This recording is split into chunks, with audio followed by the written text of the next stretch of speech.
जरूर कीजिएगा।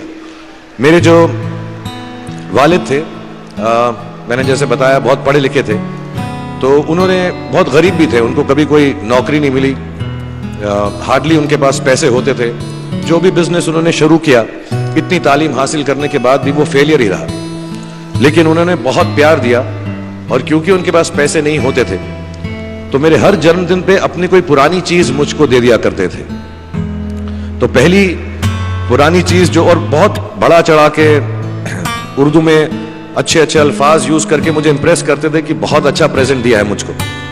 तो वो मुझे पहली चीज उन्होंने मुझे, ये मैं हर जगह पर बोलता हूँ, स्कूल के बच्चों के फंक्शन पे, येल यूनिवर्सिटी में, एडिनबरा में, क्योंकि आप लोग सब अपनी लाइफ के उस थ्रेशोल्ड पे हैं जहां से आपको कामयाबी हासिल करनी है इंशाल्लाह। सो पहली चीज जो उन्होंने मुझे दी थी, उन्होंने मुझे अपना शतरंज का सेट दिया था, टूटा फूटा सा।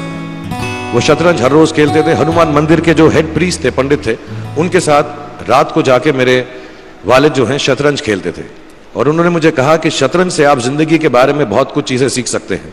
पहली ये कि कोऑपरेशन और साथ मिलजुल कर काम कैसे करना है।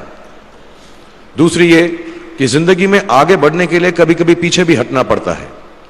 तीसरी ये कि जो छोटे लोग होते हैं, जो आप समझते हैं, कई लोग ऐसी बात मानते हैं, जो पॉन्स होते हैं, जो प्यादे होते हैं, उनकी सबसे ज्यादा इज्जत करना जिंदगी के अंदर। कोई भी इंसान छोटा नहीं होता, हमेशा हमेशा जिंदगी में काम आता है। और कामयाबी हासिल करने के लिए आखिरी बात शतरंज ये सिखाती है हमको कि कभी कभी जिस चीज से सबसे ज्यादा लगाव होता है, जैसे रानी से अमूमन हो जाता है, कभी कभी उसे भी सैक्रिफाइस करना पड़ता है आगे बढ़ने के लिए। दूसरी चीज जो उन्होंने मुझे दी, मेरे पास है वक्त, 2 मिनट बोल सकता हूं मैं, सॉरी। दूसरी चीज जो उन्होंने मुझे दी थी, वो एक टाइपराइटर दिया था। आज के जमाने में आई डोंट थिंक किसी को, बहुत सारे बच्चे होंगे यहाँ पे जिनको मालूम भी नहीं होगा टाइपराइटर कैसा लगता है। अब सब कंप्यूटर पे काम करते हैं। तो टाइपराइटर के ऊपर जब आदमी लिखता है और अगर गलत लिखता है तो उसको मिटाने में बहुत तकलीफ होती है। So you have to be very diligent, बहुत ध्यान से लिखना पड़ता है, हम गलती नहीं कर सकते। और टाइपेक्स यूज करते थे टाइप को निकालने के लिए, कभी उंगली फंस जाती थी उसकी कीज के बीच में, मगर बहुत मेहनत से, बहुत डिलिजेंस से काम करना पड़ता था। तो जब मैं उस पर टाइपिंग सीखा स्कूल में कॉमर्स करते वक्त, so the only thing I realise is that practice makes you perfect. तो जो भी काम आप जिंदगी में करें उसको डिलिजेंस से करें, ऐसा करें कि कोई गलती ना हो, अपना पूरा दिमाग लगाकर करें, सोच समझ कर करें, ऐसे करें कि यह काम जिंदगी में आपका पहला काम है और इसके बाद आपको मौका नहीं मिलेगा, और शायद यह काम आपका जिंदगी का आखिरी काम है, इसके बाद फिर मौका नहीं मिलेगा। So do it with that kind of diligence. तीसरी चीज उन्होंने मुझे एक कैमरा दी थी, क्योंकि बहुत गरीब थे, वो कैमरा चलता नहीं था बिल्कुल भी, सिर्फ उसके व्यू फाइंडर से बड़ी अच्छी अच्छी तस्वीरें दिख जाती थी, लेकिन खिंचती बिल्कुल भी नहीं थी। और इससे मुझे उन्होंने सीख दी कि जो हमारी क्रिएटिविटी होती है, हम जो भी, कभी कभी हमारी हॉबी होती है, कभी कभी हमारा उससे प्यार होता है, लेकिन हम उसको अपनी नौकरी नहीं बना सकते, अपना काम नहीं बना सकते। बहुत कम लोग ऐसे फॉर्चुनेट होते हैं जैसे मैं हूं कि जो मेरी हॉबी थी, जिस चीज से मुझे प्यार था, कलाकारी से, एक्टिंग से, वो मेरा पेशा भी बन गया। अमूमन ऐसा होता नहीं है, लेकिन जो हमारी कला है, चाहे वो पोएट्री है, चाहे वो लिखना है, चाहे वो पेंटिंग है, चाहे जो भी चीज, गाना है, अकेले में गाना है, हमारी क्रिएटिविटी जरूरी नहीं है कि दुनिया एक्सेप्ट करे।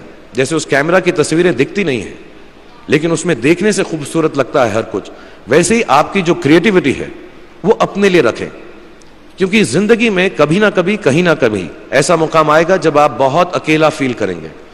हो सकता है दुख का समय भी आए, उस वक्त आपकी जो क्रिएटिविटी है वो आपकी सबसे अच्छी दोस्त होगी, दुनिया उसको माने या ना माने।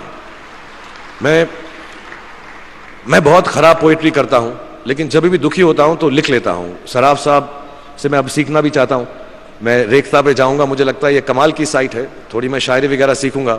मेरी शायरी बहुत खराब है कि हमने तुम्हारी याद में रो रो के टब भर दिए, वो आए और नहा कर चल दिए, इस लेवल की पोएट्री है। लेकिन जब दुख होता है, ये भी बैठकर जब लिखता हूं तो बहुत दिल को शांति मिलती है।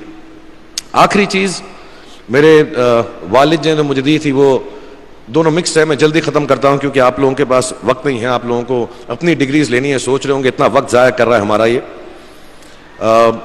तो मैं जल्दी से बताता हूं। एक उन्होंने मुझे कहा, एक सेंस ऑफ ह्यूमर हमेशा रखना जिंदगी में। हंसते हमेशा रहना, एक चाइल्ड लाइक इनोसेंस जरूर रखना। जैसे एक छोटे बच्चे की जो एक इनोसेंस होती है, जो उसका दुनिया की तरफ जो नजरिया होता है बड़ा इनोसेंट सा होता है, उसमें कोई खामी नहीं होती, गलती नहीं होती, अभी दुनियावी बातें नहीं आई होती, तो वैसी रखना। कई बार बचपन में मैंने जब बदतमीजी की या कोई गलत काम किया तो उन्होंने सेंस ऑफ ह्यूमर से मुझे बचाया।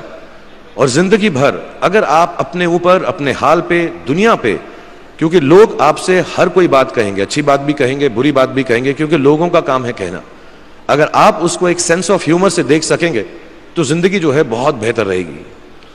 And last not the least, what my father gave me, what my mother gave me and what your parents have given you, आपके जो पेरेंट्स हैं जो आपको दिया है, वो सबसे बड़ी गिफ्ट है, गिफ्ट ऑफ लाइफ।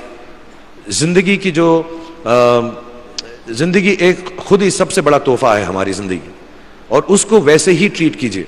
जिंदगी के अंदर जो भी मुकाम आए, जैसी भी चीजें हो, अच्छा हो बुरा हो, कभी अंधेरा हो कभी उजाला हो, हर चीज को रिस्पेक्ट कीजिए और जिंदगी में ग्रेस रखिए हर इंसान की तरफ।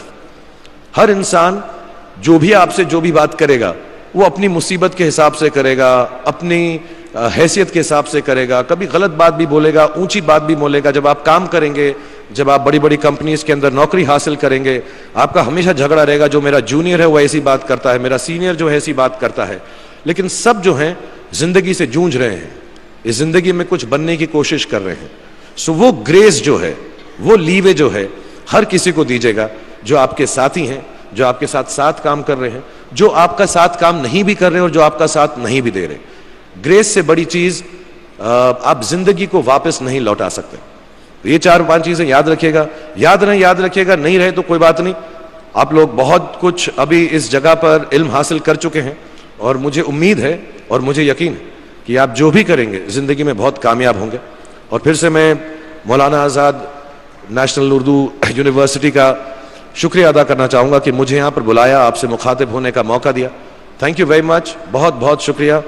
और आप, मुझे मालूम है कुछ टीचर्स जो होंगे यहाँ पर बैठे होंगे जो आपके फेवरेट नहीं भी हैं, जो बहुत स्ट्रिक्ट होंगे, डांटते भी होंगे आपको, उनको सबसे ज़्यादा याद रखिएगा जब आप इस यूनिवर्सिटी से बाहर जाएंगे, क्योंकि जो सबसे ज़्यादा टीचर आपसे स्ट्रिक्ट थे वो एक्चुअली सबसे ज़्यादा आपसे प्यार करते थे। Thank you very much for having me here.